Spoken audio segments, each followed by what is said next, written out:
আসসালামু আলাইকুম, সবাই কেমন আছেন? আজকের রেসিপি হচ্ছে ইফতারি বানানোর। ডিমের চপ বানানো হচ্ছে এখানে। আলুর চপ, ডিমের চপ। এই তো আলুর চপগুলো ভেজে নিচ্ছে। কি ভাবছেন যে আমি বানাচ্ছি? না, এগুলো আমার রেসিপি না, এই হচ্ছে আমার ছোট বোনের হাতের রেসিপি।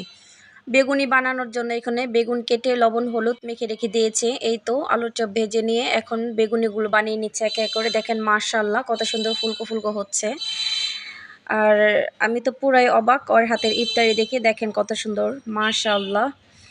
আলু চপগুলো কত সুন্দর ফুলকো হয়েছে। আর এই বেগুনিগুলো দেখেন, অনেকগুলো ইফতার বানানো হচ্ছে এখানে। আর বাইরে থেকে কিছু আইটেম নিয়ে আসবে, যেহেতু একা তো মানে এত কিছু বানিয়ে শেষ করতে পারবে না।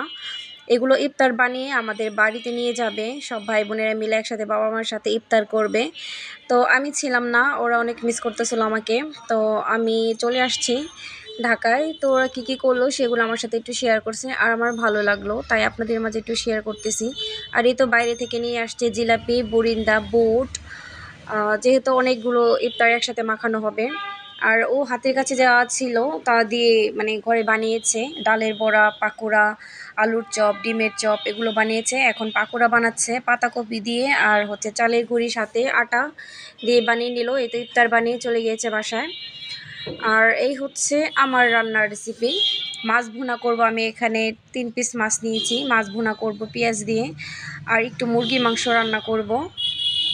তো এখানে পেঁয়াজগুলো ভেজে নিচ্ছি আমি এখন। মশলা দিয়ে দিলাম, মশলা দিয়ে কষিয়ে নিলাম।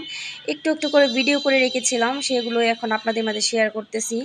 কদিন যাবৎ মনটা অনেক খারাপ, তো তাই ভিডিও করতে পারতাছি না, কিছু করতে পারতাছি না। তো সবাই মিলে আমার জন্য দোয়া করবেন। এই তো মশলাটা কষিয়ে নিলাম, দিয়ে মাংস দিয়ে দিলাম, মাংস দিয়ে কষিয়ে এখন রান্না করে নিয়েছি। এই তো মুরগির মাংসের ফাইনাল লুকটা হচ্ছে এটা। আর ঠান্ডা হওয়ার পর অনেকটা ঝোল টেনে যাবে। আর এদিক দিয়ে ভাগ্নেরা খেলাধুলা করতেছে, গেম খেলতেছে। ইফতারি টিফতারি করে সবাই মিলে আড্ডা দিতেছে আর গেম খেলতেছে, কথা বলতেছে। আর এই তো হচ্ছে আলু দিয়ে আর মুরগির পা ঘিলা এগুলো হচ্ছে। এটা হচ্ছে আরেক দিনের ভিডিও, তো আমি সব কিছু একসাথে শেয়ার করতেছি। আর এলাচ, তারপরে হচ্ছে দারচিনি, এগুলো থেতো করে নিয়েছি আমি। আর আদা রসুন বাটা নিয়েছি, 2 পিস শোল মাছ নিয়েছি, ধনিয়া পাতা এখানে ভিজিয়ে রেখেছি আমি, একটু শুকিয়ে গিয়েছিল।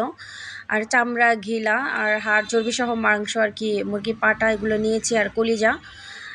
একটু মাংস তরকারি রান্না করব হচ্ছে ছোট মানে নতুন আলু দিয়ে।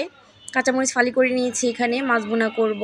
টমেটো কেটে নিয়েছি একটা, আর এখানে হচ্ছে আদা বাটা, রসুন বাটা পাটায় বেটে নিয়েছি আমি। এই তো এখন তরকারিটা বসিয়ে দিব, তার জন্য তেজপাতা, লং, এলাচ এগুলো দিয়ে দিলাম, পেঁয়াজ দিয়ে দিলাম, হালকা ব্রাউন করে ভেজে নিয়ে তারপর দিয়ে দিলাম মশলা, কাঁচামরিচ দিয়ে দিলাম কিছু, তেল বেশি উঠেছে মশলার উপর। এখন দিয়ে দিলাম মাংসটা দিয়ে সুন্দর করে কষিয়ে নিব আমি পানি ছাড়া, যেহেতু ব্রয়লার মুরগি। ভালো করে কষিয়ে নিব। এই তো তেল ছেড়ে দিয়েছে, কষাতে কষাতে এখন দিয়ে দিলাম আলু দিয়ে ভালো করে আবার মাংসটা কষিয়ে নেব। কষানোর পর অ্যাড করব কিছুটা গরম পানি। এই তো দিয়ে দিলাম কিছুটা গরম পানি, দিয়ে এখন আবারও রান্না করে নিব। এই তো রান্নাবান্না শেষ করে একটু বাইরে বের হলাম। দেখেন মাশাআল্লাহ কত সুন্দর পাখি। আমার বাসার সামনে হচ্ছে একটা পাখির দোকান। পাখি, ফুল আমার খুবই ভালো লাগে। তো ভালো লাগলে ভিডিওটা লাইক, কমেন্ট, শেয়ার করবেন। আল্লাহ হাফেজ।